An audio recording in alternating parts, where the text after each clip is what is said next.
been doing a lot of work with Josh too? I lost count. Yeah.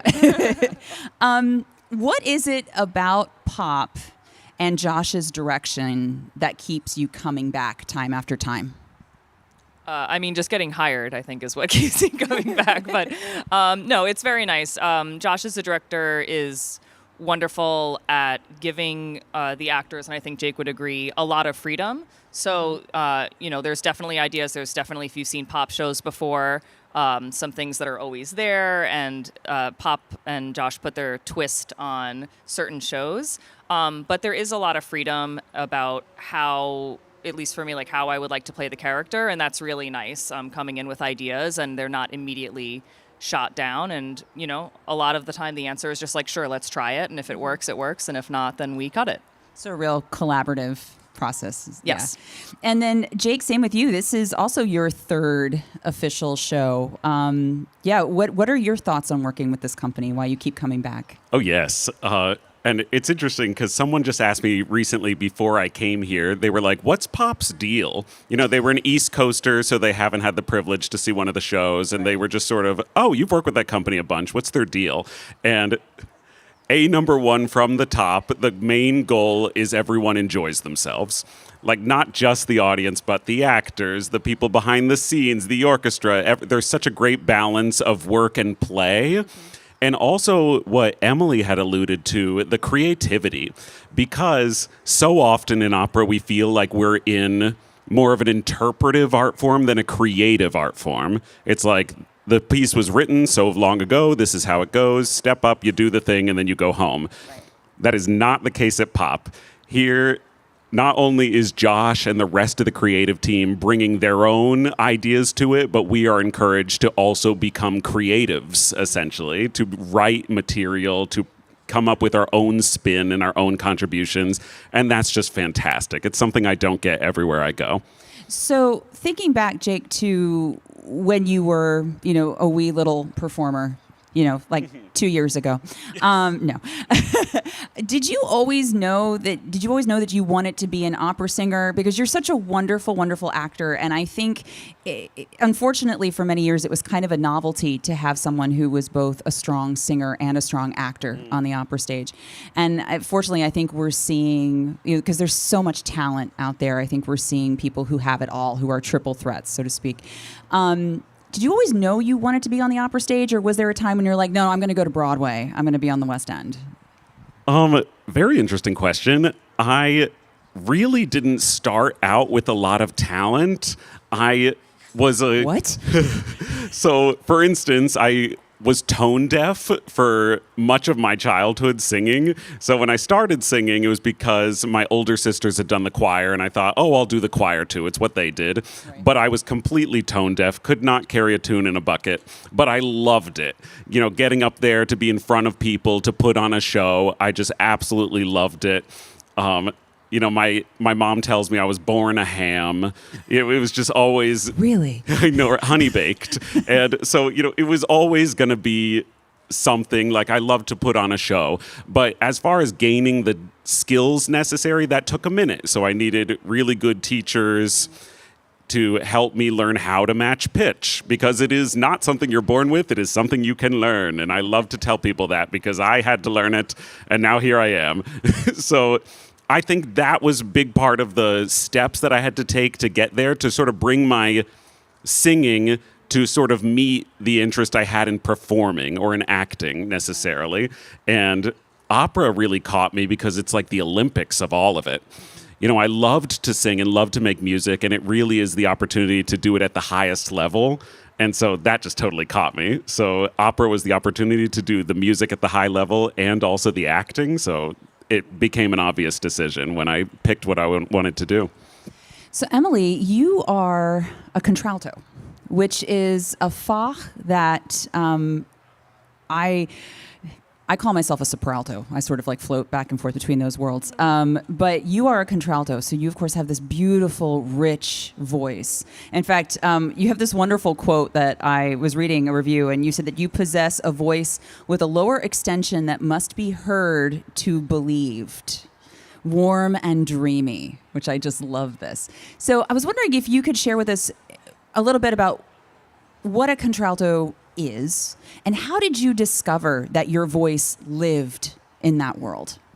Sure. So for the treble voice, there is soprano, mezzo-soprano, and contralto. If you're talking about for choruses, it's just soprano and alto. Contralto, I would say, is the rarest voice part.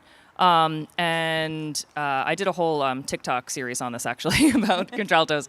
But it really is a voice type, but also a character type in terms of casting. So you have to consider that, when you're auditioning and for arias and stuff. But contraltos are the lowest female voice.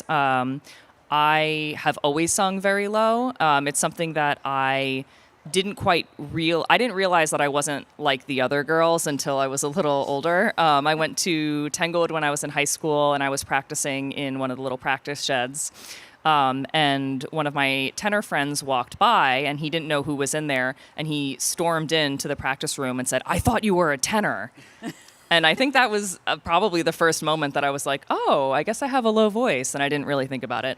But, it's taken a decade or more of singing lyric mezzo, going through that. There's certainly a lot of mezzo roles that I still sing now. It just depends on the company, the size of the house, what they're looking for. But it's very fun. I love singing low, and Gilbert and Sullivan is a great outlet for all of that. It sits in a really fun part of my range. Can I add something to Yeah. that? So Emily actually can sing lower than I can. So and so it's kind of an amazing thing. Dude, I don't know if we should do that right now, but No, okay, all right. but it's been Got excited there for a proven. second. So she's really got a special voice, and it's pretty fun. Okay, so at some point we're going to have this low note off because I need to hear it. So, getting to this idea then of when you're preparing a new role, I know you recently just sang Yeji Baba down at Gulf Shore Opera, and then if this is your first Buttercup, I know it's not your first Pinafore, but it's your first Buttercup. What is your process when you're learning a new role? Do you listen to performances? Do you go out and read about things? How do you learn a new role? I do everything I possibly can. So I watch every version that I can get my hands on, including things that are not available publicly. So a lot of my friends who are opera singers who perform in the same operas around the country, I'm able to get secret videos and watch all that. I listen to every recording I can, any kind of book that's been written about it. I like to read. So for HMS Pinafore and just every Gilbert and Sullivan, there's 3 textbooks that I like. There's the annotated GNS, there's A Most Ingenious Paradox, there's the lexicon. So there's lots of words that you may not know right off the bat. So, for instance, when Buttercup, you'll see in the second scene, she's selling a bunch of stuff in her basket, and she's selling soft Tommy and treacle and all of these things that you may not know immediately. You can go to the lexicon and look it up. So making sure you know all that information. And yeah, I like to start early. I like to start researching and getting it in my voice as early as possible. So I don't feel crammed, and I feel prepared and ready to come to the table with ideas. And I feel when you know a role better, and it's in your voice and it's in your body, and the artistic decisions you're making are from they're educated decisions rather than randomly, then you have more fun and you can play on stage. So that's something that I personally enjoy doing. I feel like I have this image in my head of you sitting there watching different videos, and you have just like a chart, and it's just like, yes, no, yeah.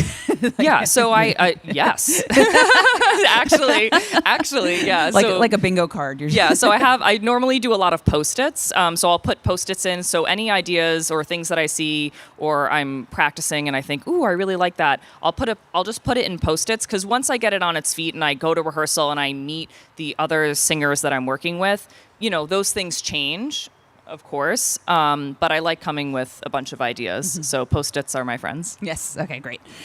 So Jake, you were telling me backstage that this is your second Admiral. How is this different, this particular performance of it different than when you did it before?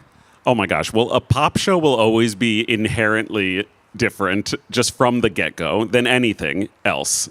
And so right from there, I knew it was going to be a totally different experience. And it has lived up to that. I feel like the first time I did it, it was many years ago. I want to say it's 2017 was the first time that I was Sir Joseph Porter. And it was a great experience.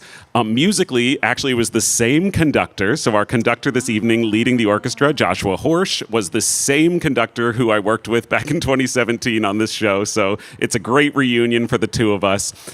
So I feel like this production really digs more into the silliness, where when I did it back then, I felt much more buttoned up, but much less comfortable to put my own spin on the role necessarily. But this time it's really all, we're firing on all cylinders with this production. So I'm so happy to do it again and get another shot at really trying to squeeze every bit of humor I can out of this part. So it's been an absolute blast. Well, speaking of reunions, the two of you have known each other for 12 years. Is that right? This is true. So Emily and I went to graduate school together in Binghamton, New York. Yes, Binghamton University.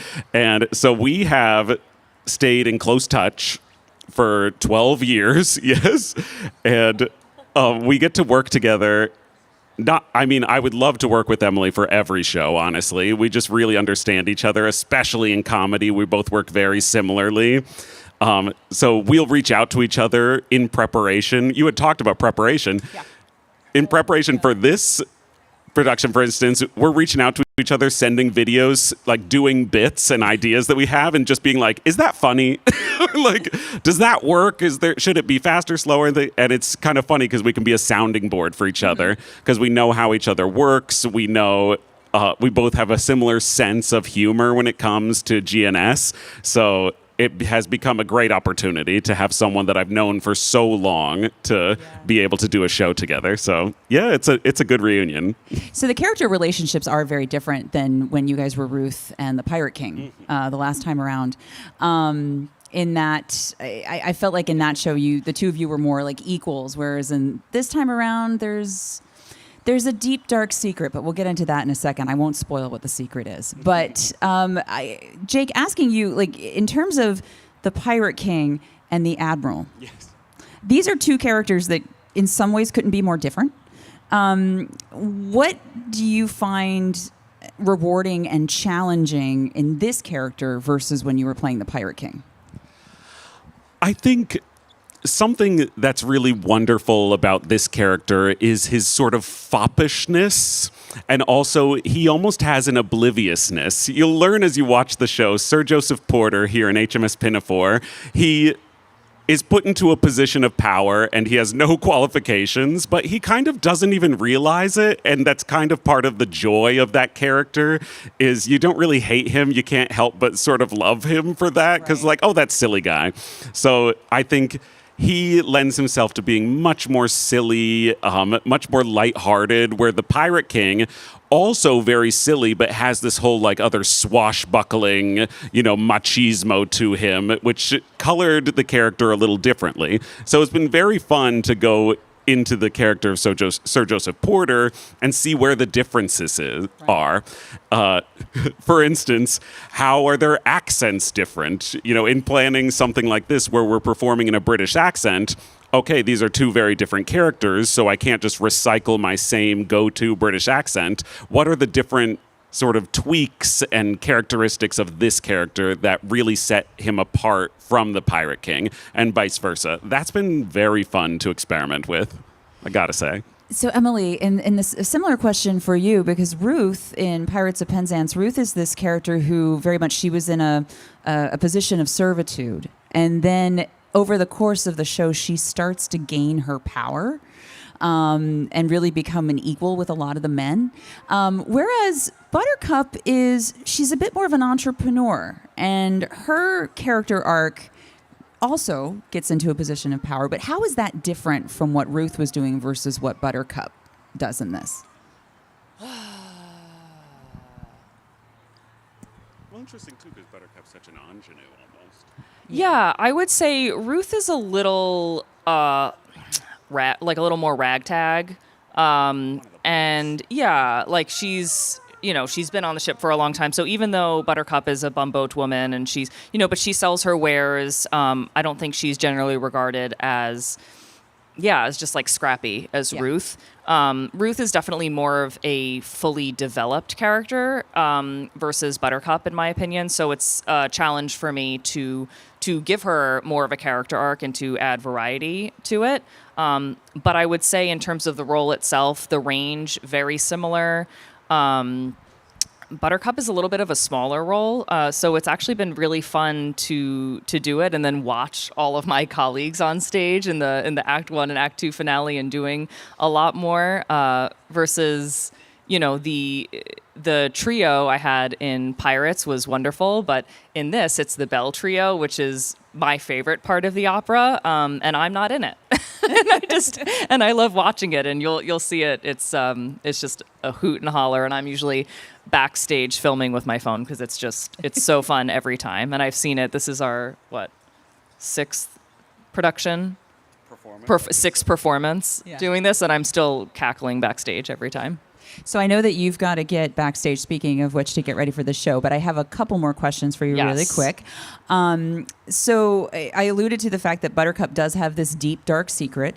And I, of course, won't share anymore because I don't want to spoil it for folks who don't know. Ruth and Buttercup both have secrets. Yes. They're both kind of not great about keeping information straight. So, of course, keeping in mind if you're not under NDA for anything right now, have you ever had a time when you've had to keep a secret? And how are you good at it? And how were you able to keep that secret? And how has that informed Buttercup? Yes, I'm very stealthy. I would say Buttercup has been very good at keeping the secret. She's kept it for a long time. Mm-hmm. So she's probably better at keeping secrets than I am, honestly. Can I add, though? Having known Emily for 12 years, I will say she is a lockbox. If you want to tell someone something and trust that it will get out to no one, she is the person. And I've confided in her many times. So just tell me your secrets. So one more question for you. A thing that I love about this show is that Gilbert and Sullivan wrote these parts for specific performers. They knew exactly who they wanted. And of course, some of that would change over the course of the construction of the show.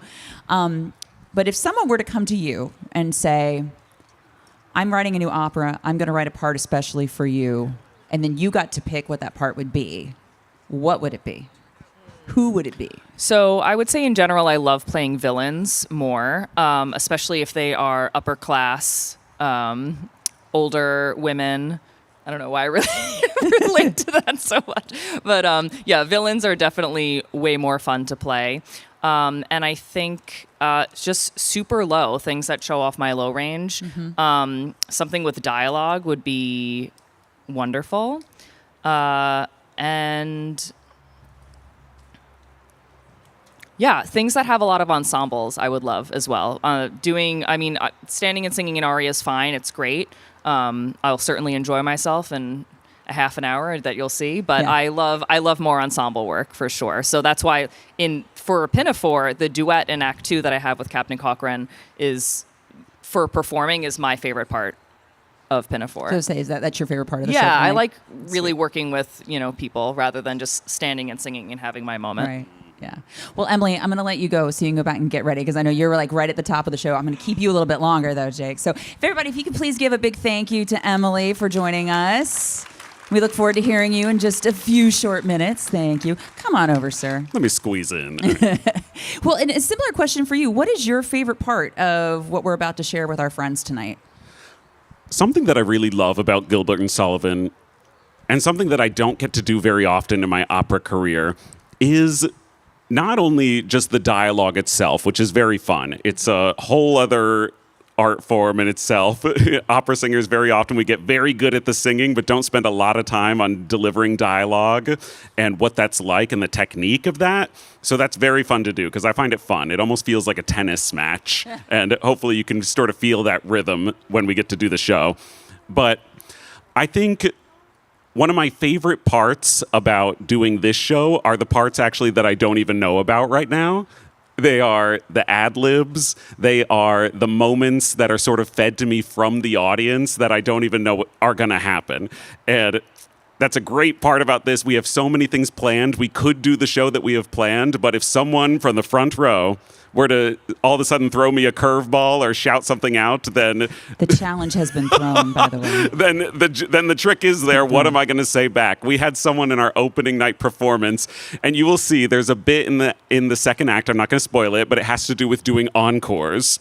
And then at the very end of the show, our opening night performance, someone from the back of the house yelled encore, and just reacting to that and being like, no more encores, became a whole bit in itself. So that's something I love about doing this show is we've rehearsed this show for how many weeks now, and I even don't know everything that's going to happen this evening because the final character has arrived and is enjoying some charcuterie. So everyone has been given permission for shenanigans tonight. Okay? All right. Josh what I'm might talking come about. after me afterwards for saying that, but shenanigans. So really quick, same question for you that I gave Emily before we head backstage and have everyone get ready. If Gilbert and Sullivan or anyone, your favorite composer, came up to you and said, I'm writing a brand new opera. I'm writing a part just for you. Who would that be? What kind of part would it be? Well, I think this will be no one, to the surprise of no one, but where Emily had said she really feels attracted to playing villains, I really feel attracted to playing like the goofy sidekick. And so any opportunity, there is like a Papageno-esque sort of just like goofy guy who is sort of on the periphery of a very serious story that's going on, that maybe the tenor and the soprano get to deal with the serious stuff. And then he just walks out and just goes, what's going on here? I love that energy in a show. I think the comedic relief is so vital even in tragedies. And I always love to be that guy. So if there's an opportunity to put my 2 cents into the creation of a part, I will always say, make me the goofy sidekick. Some can say I was born to play the role of the sidekick, and I accept it. I mean, your mom did say that you were a honey baked ham, right? Okay, all right. Well, I want to give you a big thank you, Jake, so much for joining me this evening for a few minutes, digging into your prep time for the show tonight. I appreciate that. I also want to give a big thank you to all of you who came early tonight to hear this interview. I really, really appreciate it. Thank you. I want to add also, this is a time right now when funding for the arts is, of course, is in question. In some places, it is being eliminated. And to see all of you here this evening, to buy a ticket for a live event and come out on a Friday night and enjoy the hard work of what everyone at Pacific Opera Project does. When you do that, you're casting your vote for the arts, for live performance. We can't do what we do without you. And so I just want to thank you so, so much. Thank you so much for coming this evening. Hear, hear. Yeah. And please enjoy the show. Thank you so much. And of course, a big thank you once again to Emily Geller and Jake Stamatis for joining me for that pre-performance talk right before we kicked off this evening's live stream of HMS Pinafore. Speaking of which, Act 2 is coming up. More secrets to be revealed, more romance, and more patter song. Enjoy.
sixes or at sevens.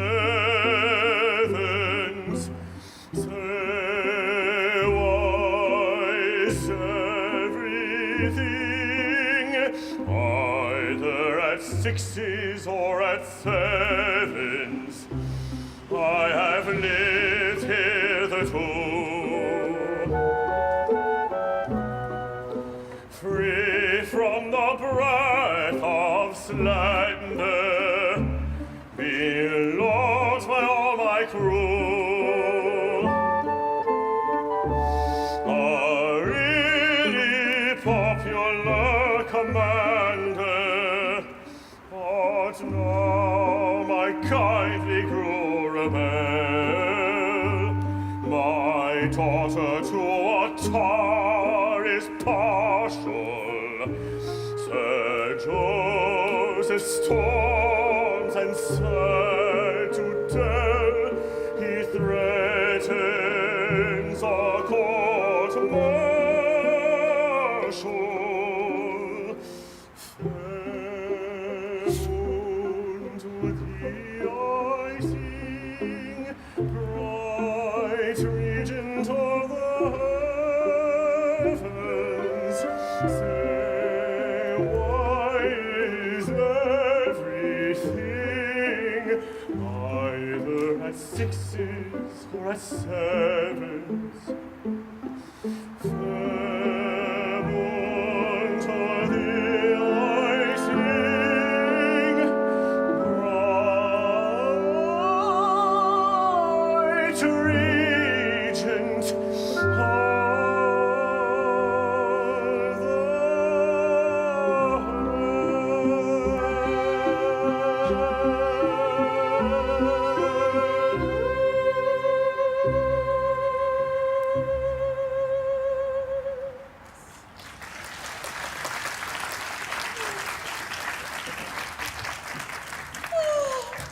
How sweetly he carols forth his melody to the unconscious moon. Of whom is he thinking? Of some high-born beauty? Oh, it may be. Who is poor little Buttercup that she should expect his glance to fall on one so lowly? And yet if he knew, if he only knew. Ah, little Buttercup, still on board. Oh, that is not quite right, little one. It would have been more respectable to have gone on shore at dusk. True, dear Captain, but the recollection of your sad, pale face seemed to chain me to the ship. I would fain see you smile before I go. Ah, little Buttercup, I fear it will be long before I recover my accustomed cheerfulness. For misfortunes crowd upon me, and all my old friends seem to have turned against me. Oh no! Do not say all, dear All of Captain. them! That were unjust to one. At least. True. You are staunch to me. If ever I give my heart again, methinks you to be to such a one as this. I am touched to the heart by your innocent regard for me, and were we differently situated, I think I could have returned it. But as it is, I fear I can be no more to you than a friend. I understand. You hold aloof from me because you are rich and lofty, Yes. and I poor and lowly. Also, yes. But take care. The poor bumboat woman has gypsy blood in her veins, and she can read destinies. Destinies? There's a change in store for you. A change? Aye. Be prepared. Things are seldom what they seem. Skim milk masquerades as cream. Pilos, purses, patent leathers. Jackdaws strut in peacock's feathers. Very true, sir, they do. Black sheep dwell in every fold. All that glitters is not gold. Storks turn out to be but logs. Bulls are but inflated frogs. Sir, they be frequently. Drops the wind and stops the mill, turbid is ambitious brill, gild the farthing if you will, yet it is a farthing still. Yes, I know that is so. Though to catch your drift I'm striving, it is shady, it is shady. I can see at what you're driving, mystic lady, mystic lady. Stern conviction on me stealing, that the mystic lady's dealing in oracular revealing. Yes, I know That is so. though I'm anything but clever, I could talk like that forever.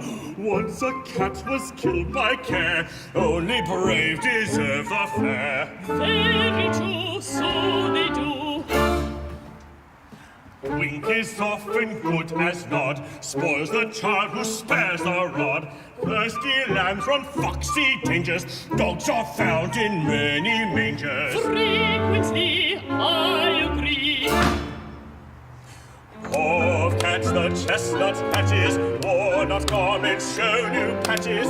Only counts the chick that hatches, men are grown up catchy catchies. Yes, I know that is so. Though to catch my drift is striving, I'll dissemble. When he catches what I'm driving, let him tremble, let him tremble. Oh, a mystic sword you borrow, I shall learn the truth with sorrow. Here today and gone tomorrow. Yes, I know. That is so. Oh, a mystic sword you borrow, I shall learn the truth with sorrow. Here today and gone tomorrow. Yes, I know. That is so.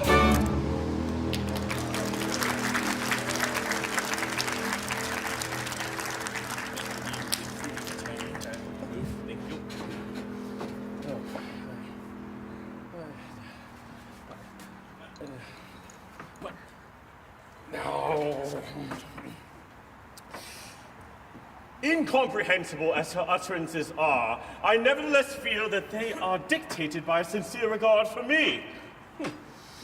But to what new misery is she referring? Time alone can tell. Captain Kangaroo, I am much disappointed with your daughter. In fact, I don't think she will do. She won't do, Sir Joseph. I'm afraid not. The fact is that although I have urged my suit with as much eloquence as is consistent with an official utterance, I have done so hitherto without success. How do you account for this? Really, Sir Joseph, I hardly know. Josephine is, of course, sensible of your condescension. She naturally would be. I mean, look at the hat. Yes, but perhaps your exalted rank dazzles her. You think it does? I can hardly say, but she is a modest girl, and her social station is far below your own. It may be that she feels that she is not worthy of you. Oh, that is really a very sensible suggestion, and displays more knowledge of human nature than I had given you credit for. Oh, see, she comes. If your lordship would kindly reason with her and assure her officially that it is the stated rule at the Admiralty that love levels all ranks, her response to an utmost response from you shall make things look upon your offer in its proper light. Ah, yes, it is not unlikely. I will adopt your suggestion. But soft, she is here. Let us withdraw and watch our opportunity. Too fast.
pa's luxurious home, hung with ancestral armor or brasses.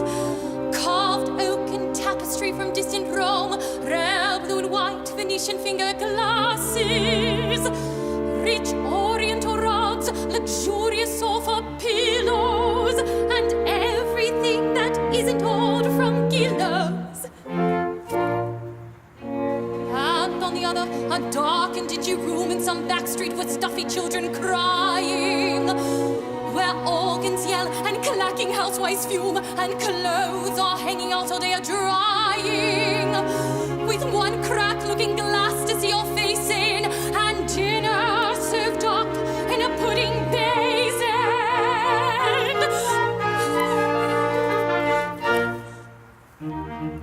A simple sailor lonely born, unlettered and unknown, who toils for bread from early morn till half the night has flown, till half the night has flown.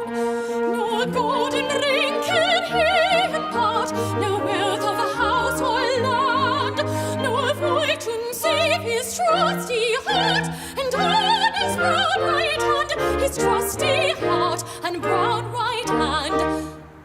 And yet he is so wondrous fair, that love for one so passing rare, so peerless in his manly beauty, where little else than solemn duty, where little else than solemn duty.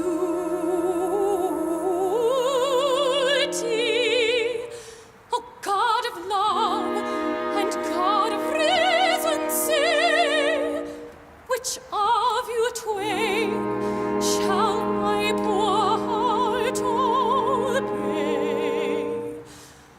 A simple sailor lonely born, unlettered and unknown, no golden ring can he impart, no wealth of a house or land, no fortune save his trusty heart, and on his brown right hand, his trusty heart and brown right hand. O God of love and God of reason, say which of you twain shall my poor heart obey? God of love, God of reason, God of reason, God of love, say, which shall my poor heart obey? Oh God of love and God of reason, say, oh God of love and God of reason, say, which of you twain shall my poor heart obey? My heart obey? Which shall my heart obey?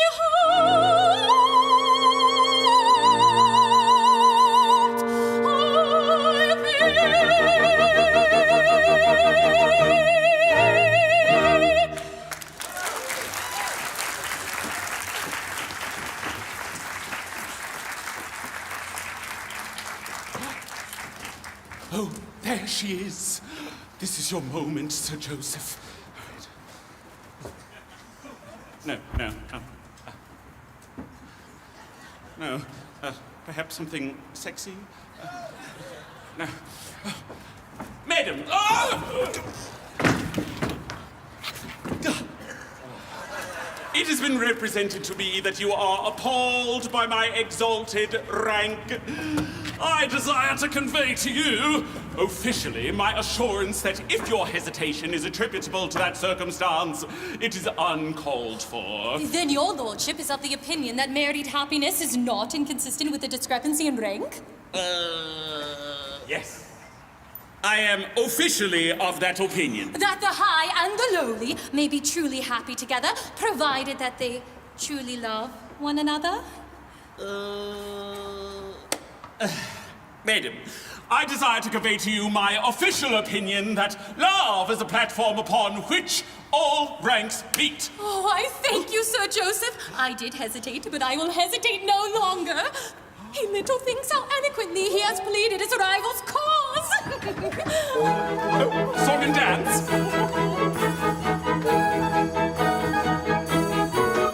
Never mind the why and wherefore, love can level ranks, and therefore, though his lordship's station's mighty, though stupendous be his freight, though her tastes are mean and flighty, and her fortune poor and plain.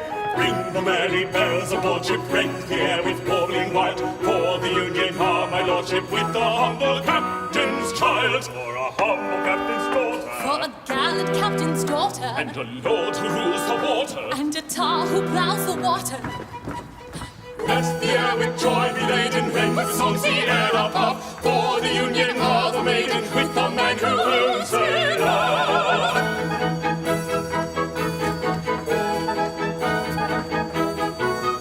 Never mind the why and wherefore, love can lever ranks, and therefore, though you're not a correlation in my sex would scarcely pass, though you occupy a station in the lower middle class. Ring the merry bells aboard ship, rend the air with warbling wild, for the Union are my lordship with the humble captain's child, for a humble captain's daughter, For a gallant captain's daughter, and a lord who rules the water. and a tar who plows the water. Let the air with joy be laden, rend with songs the air above, for the Union are the maiden with the man who owns her love.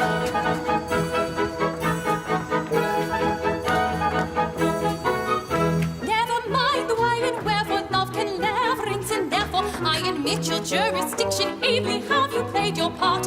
You have carried firm conviction to my hesitating heart. ring the merry bells aboard ship, rend the air with warbling wild, for the Union are my lordship with the humble captain's child, for a humble captain's daughter, For a gallant captain's daughter, And a lord who rules the water. and a tar who plows the water. What? Let the air with joy be laden, Ring the merry bells on board ship, for the Union are the maiden. for the Union of my lordship. Ring with songs the air above, for the man Union of our love. Ring with songs the air above, for the man who owns her love.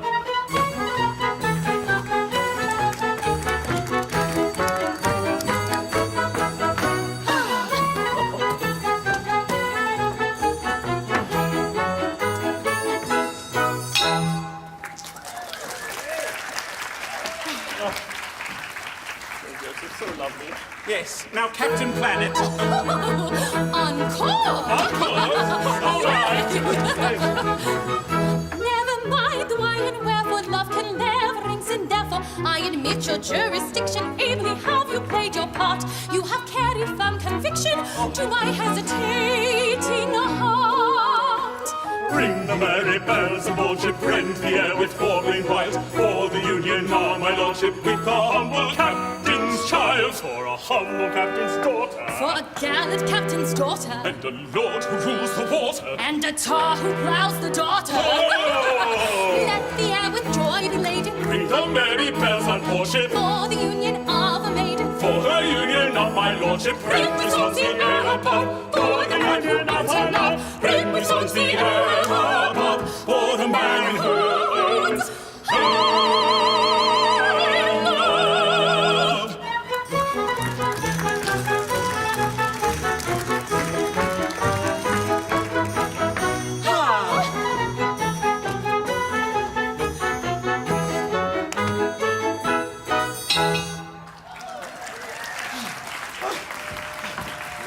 lovely. Thank you.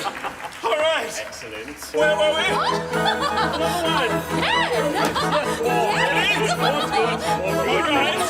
Never mind the why and wherefore, love can never rings, and therefore I admit your jurisdiction. Ably have you played your part. You have carried firm conviction to my hesitating heart. Ring the merry bells aboard ship, rend the air with warbling wild, for the Union are my lordship with the humble captain's child, for a humble captain's daughter, For a gallant captain's daughter, And the lord of water. and a tar who plows the water. Let the air with joy be laden, Ring the merry bells on board ship, for the Union are the maiden. for the Union of my lordship.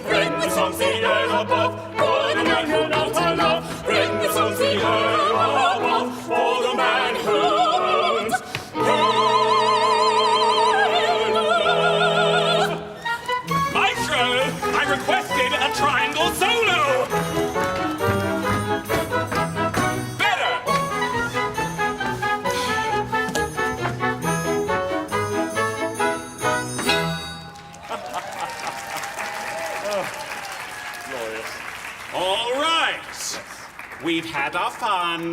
Now, the scene! Yes, the scene.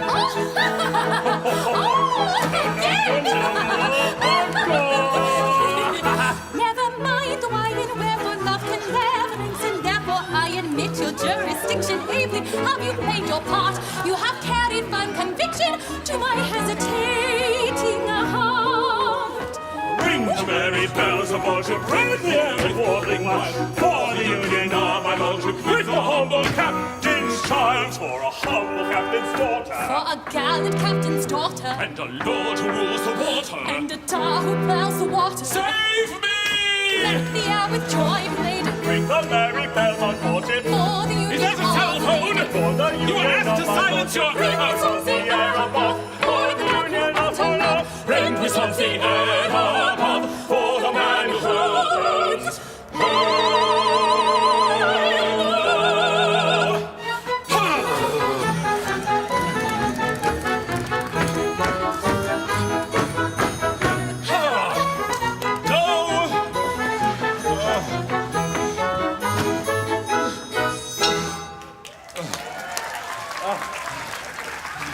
Delightful.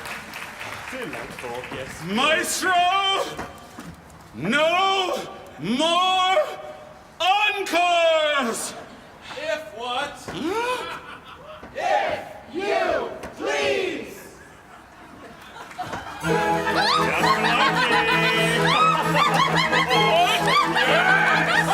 Never mind the why and wherefore love can reverence, and therefore I admit your jurisdiction ably. Have you played your part? You have carried fine conviction to my hesitating heart. Ring the merry bells of worship, rend the air with warbling wild, for the union of my lordship, with the humble captain's child, for a humble captain's daughter, For a gallant captain's daughter, And a lord who rules the water. and a tar who plows the water. Let the air with joy be laden, ring the merry bells on boardship, for the union of a maiden. for the union of my lordship, ring the songs the air above, for the union of my love, ring the songs the air above, for the man who burns.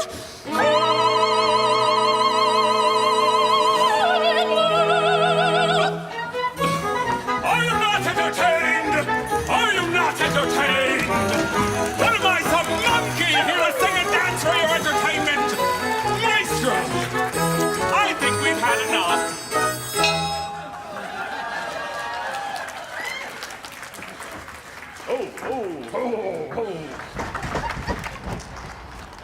Family friendly, yes. Oh, sorry, kiddos. I quite forgot myself. Where were we? Sir Joseph, Right. I cannot express to you my delight at the happy result of your eloquence. Your argument was unanswerable! Yes, Captain Kirk. It is one of the happiest characteristics of this glorious country that executive orders are invariably regarded as unanswerable. I'll take that. Don't try it, Maestro. I've got my eye on you. Any Trekkies in the audience? Well, did you know that tickets to Pacific Opera Project production of the abduction of the Seraglio set in the Star Trek universe are 10% off if you purchase them during today's performance? Pacific Opera Project. Ba-da-ba-ba-ba! I'm loving it!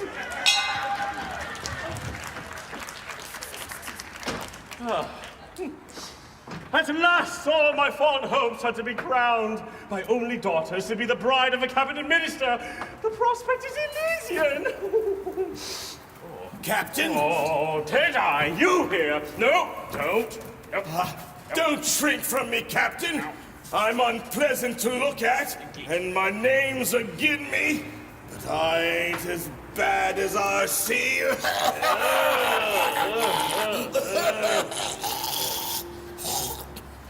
Yes, beg pardon. Oh, What would you with me?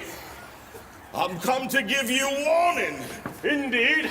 Do you propose to leave the Navy, then? No. Oh.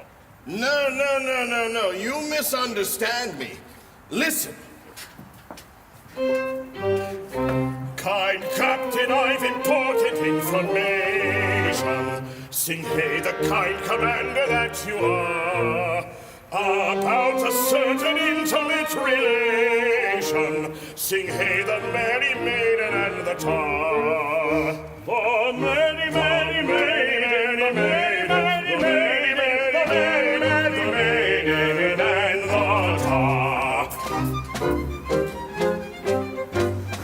Good fellow, in conundrums you are speaking. Sing hey, the mystic sailor that you are. The answer to the pain I am seeking. Sing hey, the merry maiden and the tar. Oh, merry, merry, merry, merry, merry, the merry, merry, merry, merry, maiden and the tar. Kind captain, your young lady is a sign. Sing hey, the simple captain that you are. This very night with Rackstraw to be flying. Sing hey, the merry maiden and the tar. The merry, merry, merry, merry, merry, merry, merry, merry, merry, maiden and the tar. Good fellow, you have given timely warning. Sing hey, the thoughtful sailor that you are. I'll talk with Master Rackstraw in the morning. Sing hey, the cat on nine tails and the tar. The merry cat on nine tails, the merry cat on nine tails, the merry cat on nine tails and the tar.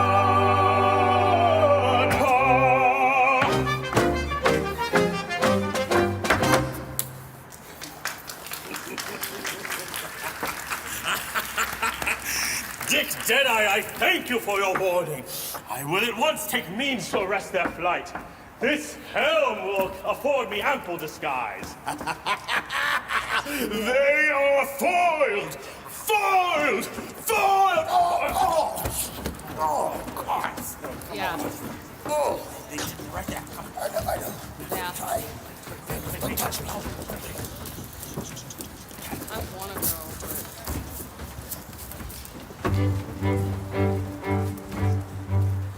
Carefully on tiptoe stealing, moving gently as we play. Every step with caution feeling, we will softly steal our way. Goodness me, why what was that? Silent B. Oh my God, girl. It was the cat. It was the cat. Right. It was the cat. On the shore in fashion steady, climbing with a frank affair. For the clergyman is ready to unite the happy pair. Goodness me, why what was that? Silent B. Again the cat. It was again the cat. Right. It was the cat. Every step with caution feeling, they will softly steal away. Every step with caution feeling, they will softly steal away.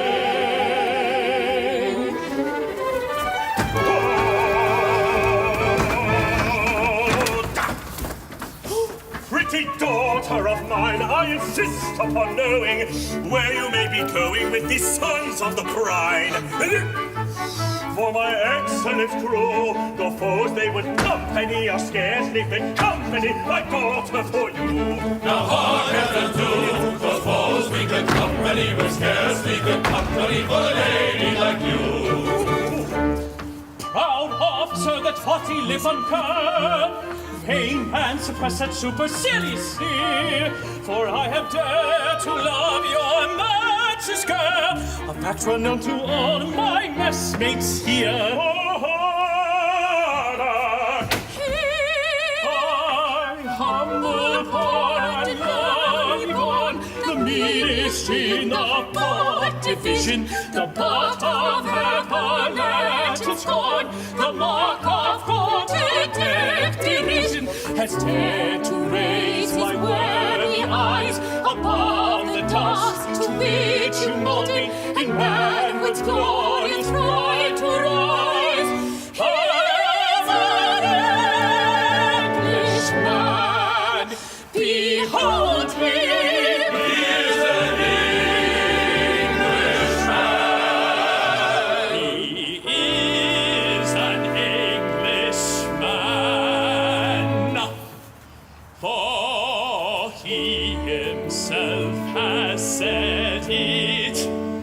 It's greatly to his credit that he is an Englishman. That he is an Englishman.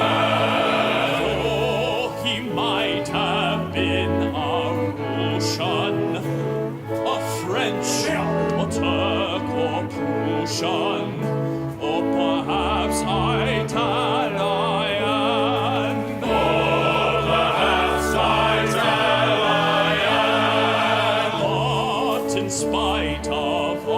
Temptations to belong to other nations, he remains an Englishman.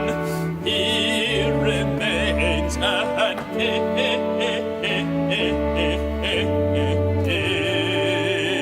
Englishman. For in spite of all temptations to belong to other nations, he remains an Englishman. He remains an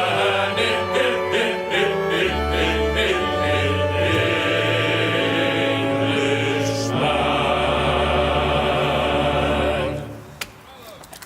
In offering a reprobation to any British star, I try to speak with moderation, but you have gone too far.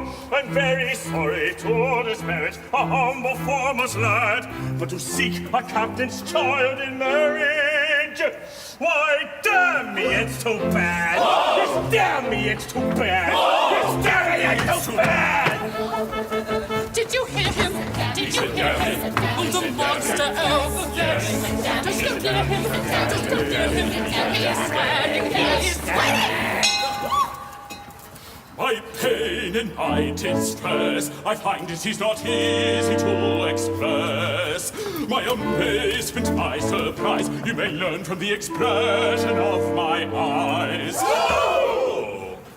My lord, one word, the facts are not before you. The word was injudicious, I allow. But hear my explanation, I implore you, and you will be indignant too, I vow. I will hear of no defense. Attempt none if you're sensible. That word of evil sense is wholly indefensible.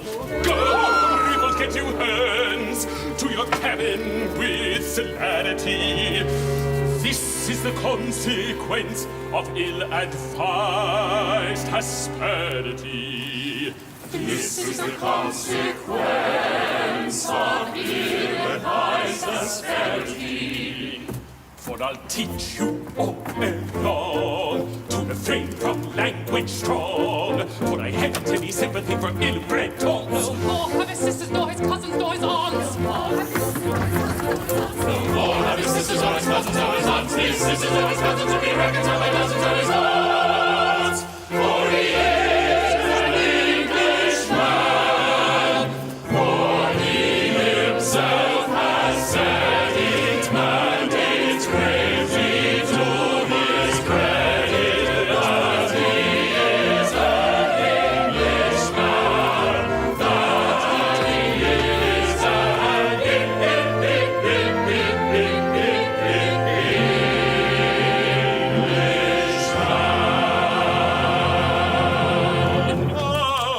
Now tell me, thank you, but tell me, my fine fellow, For you are a fine fellow. Yes, Your Honor. How came your captain so far to forget himself? I'm quite sure you had given him no cause for annoyance. Please, Your Honor, it was thuswise. You see, I'm only a topman. A what? A mere foremost hand. Oh, now don't be ashamed of that. Your position as a top is a very important one, especially this month. Well, Your Honor, love burns as brightly in the forecastle. There? There, as it does on the quarterdeck. That one. That one. That one. And Josephine is the fairest bud that ever blossomed on the tree of a poor fellow's wildest hopes. Darling. Yes? Oh, she is the figurehead to my ship of life. Titanic? The bright beacon that guides me into my port of happiness. The rarest, the purest gem that ever sparkled on a poor but worthy fellow's trusting brow. Very pretty, very pretty. Oh, insolent sailor! You shall repent this outrage! Seize him! Oh, spare him, Sir Joseph, for I love him tenderly. Pray don't. I shall teach this presumptuous mariner to discipline his affections. Have you such a thing as a dungeon on board? We have. They have. Well, then bring it here at once. Take him there. He goes there, sir. Oh. Take him there at once. Farewell, my own, light of my life, farewell.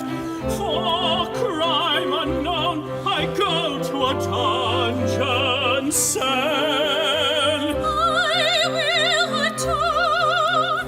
In the meantime, farewell. And I'll rejoice in your dungeon cell. A bone, I'll make with this sailor fair. Let him be shown, and once it is done, unsell. He'll hear no tone of the maiden he loved so well. No telephone communicates with his cell. What one is lost, secret I have to tell. Wide will be strong, the door is shut,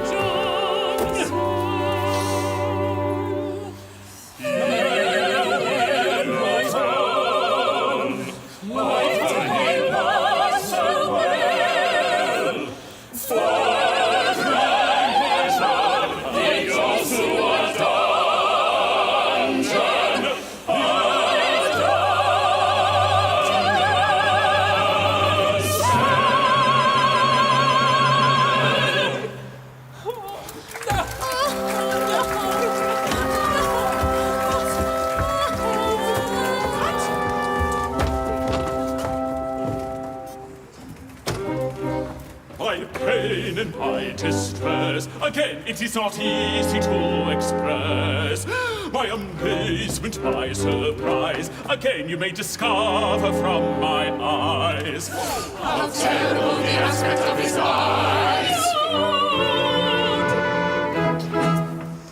Upon your loss you lay much stress. Alone concealed crime I would confess.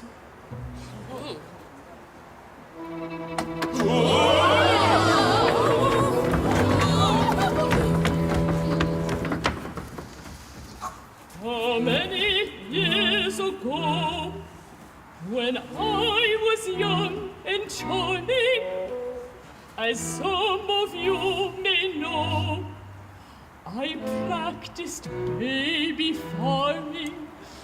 Now this is most alarming.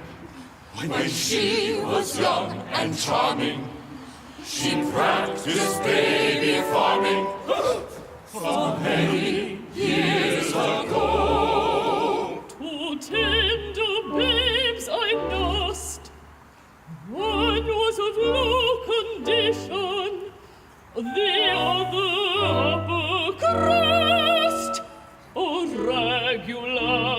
attrition.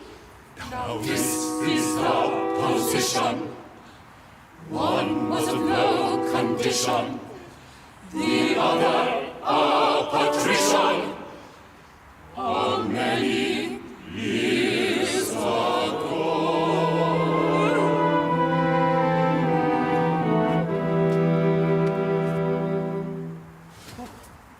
Oh, bitter is my cup. However could I do it? I mixed those children up, and not a creature knew it. However could you do it? I don't know! Someday, no doubt, you'll rue All it. babies look the same. No creature knew it. No one. So many years ago. In time, each little waif forsook his foster mother. The well-born babe was Rafe. Your captain was the other. They left their foster mother. The one was Rafe, our brother. Our captain was the other. How many years ago?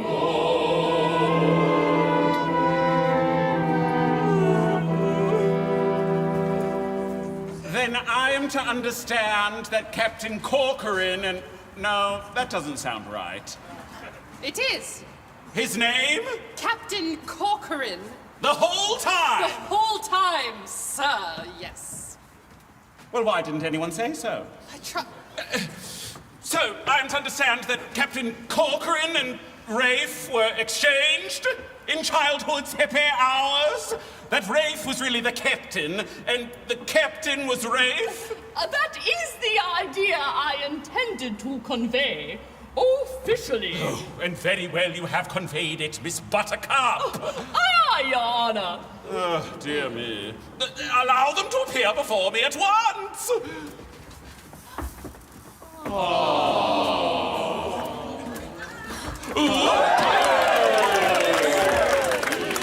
My own father, a common sailor. It is odd, is it not, my dear? This really is a very singular occurrence. I congratulate you both. Don't touch me, but maybe each other? Good. Allow that remarkably fine seaman to step forward. Not Return of the Deadeye. The other remarkably fine seaman. Corcoran, 3 paces to the front. March! If what? I don't understand. If you please. What? Perfectly right. Say it with me, everyone. If you please. Oh, if you please. You are an exceptionally fine fellow. Yes, Your Honor. So it seems that you were Rafe and Rafe was you. So it seems, Your Honor. Well, I need not tell you that after this change in your condition, a marriage to your daughter would be out of the question. Don't say that, Your Honor. Love levels all ranks. Yes, it does to a considerable extent. But it does not level them as much as that. Here, take her, sir, and mind you, treat her kindly. Oh, bliss! Oh, rapture! Oh, rapture! Oh, bliss!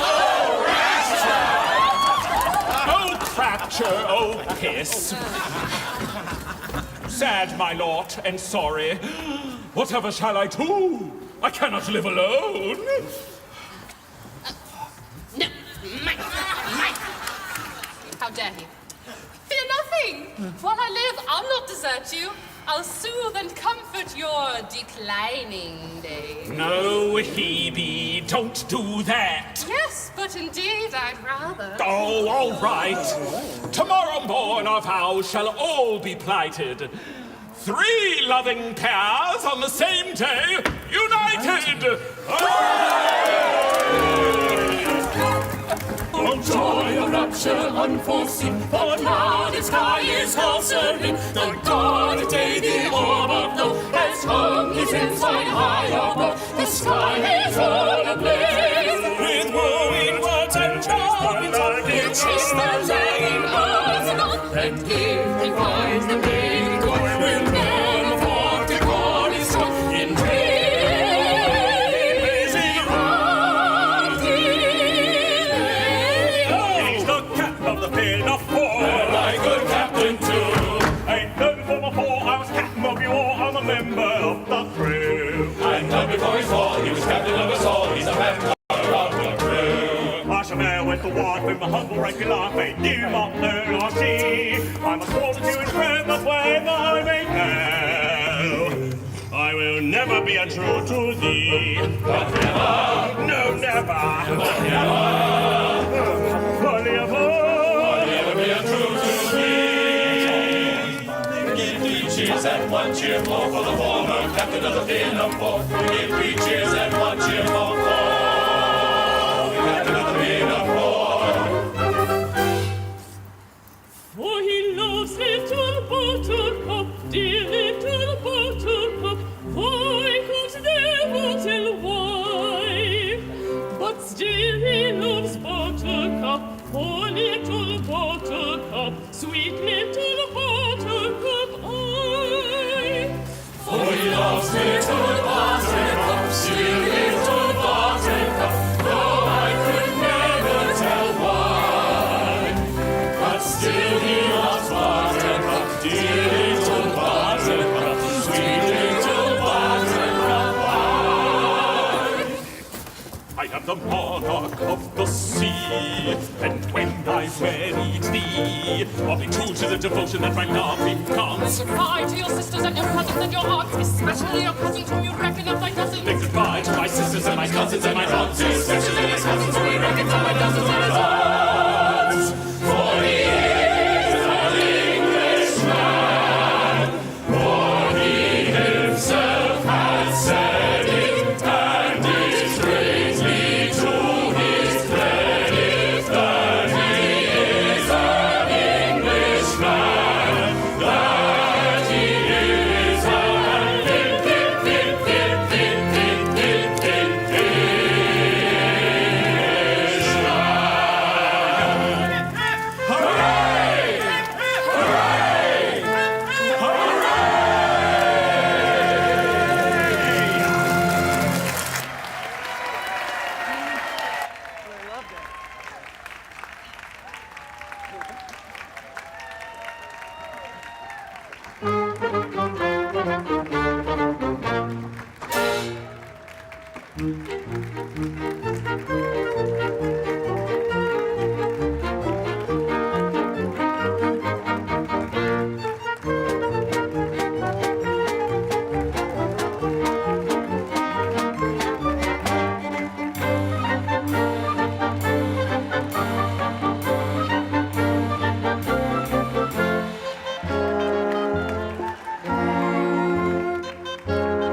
And those were the final bows on the final show of this season's production of HMS Pinafore. Yes, the final show of our 2024-25 season here at Pacific Opera Project. A big thank you to the cast and crew for their incredible artistry. And of course, a big thank you to my producers, Rob Webb and Matt Welch behind the camera on this incredible production. Now, to learn more about what we have coming up next season, and there's a whole bunch, I might add, make sure to join us over at pacificoperaproject.com, where season tickets are available now.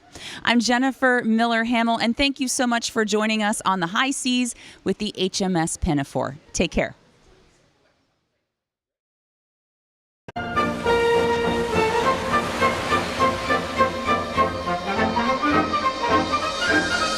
We surf the sea, the mourners weave 3D to catch a gaze of a beach to get some rays.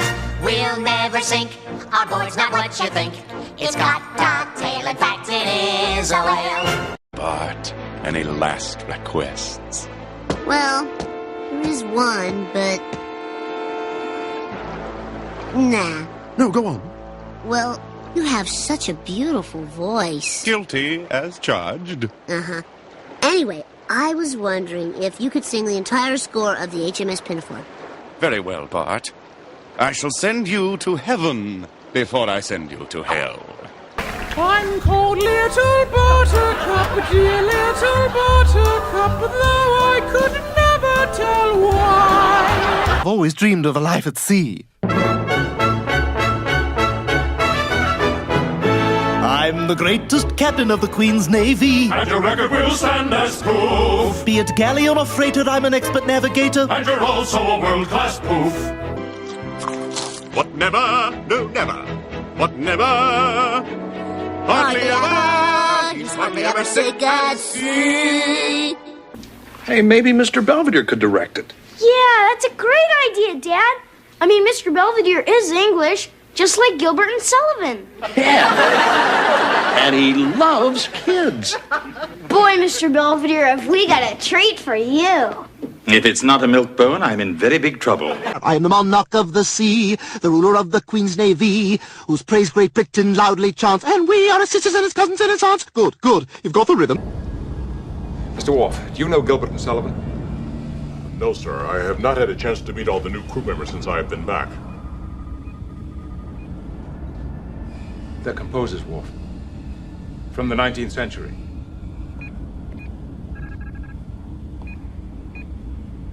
Data was rehearsing a production of HMS Pinafore just before he left. A British tar is a soaring soul, as free as a mountain bird. His energetic fist should be ready to resist a dictatorial word. Sing, Worf, sing. His nose should pant, and his lips should curl. His cheek should flame, and his brow should furl. His bosom should heave, and his heart should glow. And his fist be ever ready for a knockdown blow. His nose should pant, and his lips should curl. His cheek should flame, and his brow should furl. Thank you.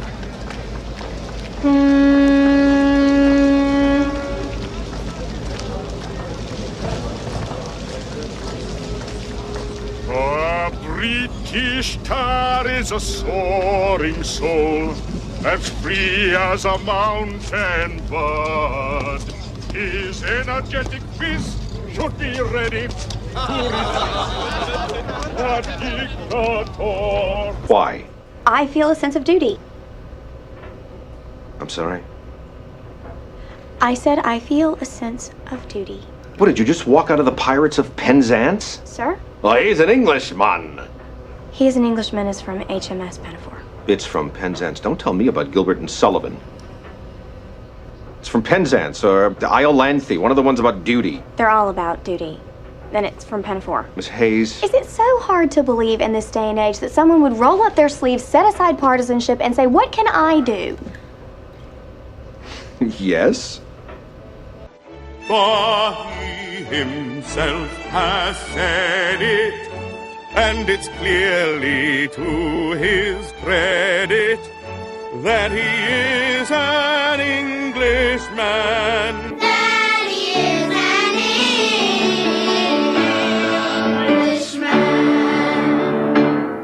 children. Very nice. Give yourselves a big hand. And now you've all worked very hard and you've come a long way, and I just wanted to tell you that most of the credit goes to me. It's no use, Gilbert. Ever since the critical failure of our last operetta, I feel completely bereft of ideas. I just don't know what the public wants anymore. Fear not, Sullivan. This morning, as I was making my motions, an idea came to me fully formed. HMS Pinafore 2. HMS Pinafore 2? HMS Pinafore as well? I don't understand. People all love Pinafore, right? So we just do it again, with a twist. Yes. How? What? We set it amongst the stars. I like that. It's modern. On a ship that travels amongst the stars. A starship? On a mission of great enterprise. Will it include a case of humorous mistaken identity? Of course. It's brilliant! Where's my quill? Captain, you are passionate, but I am very logical. The differences between us are much more than biological. A truce with the Klingons? Are you mad? You must be mad. I'm going to the transporter room. They hate it. They really hate it. Where are the tunes? I think we have to face facts, Gilbert. The British theatre going public just isn't getting our new work. We're very disappointed in your new operettas! He remains an Englishman.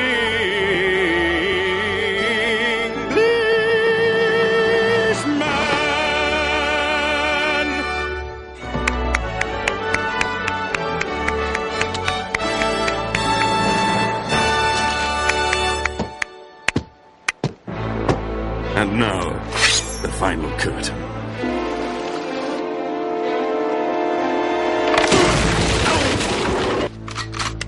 Hold it right there, Sideshow Bob. You're under arrest. By Lucifer's beard!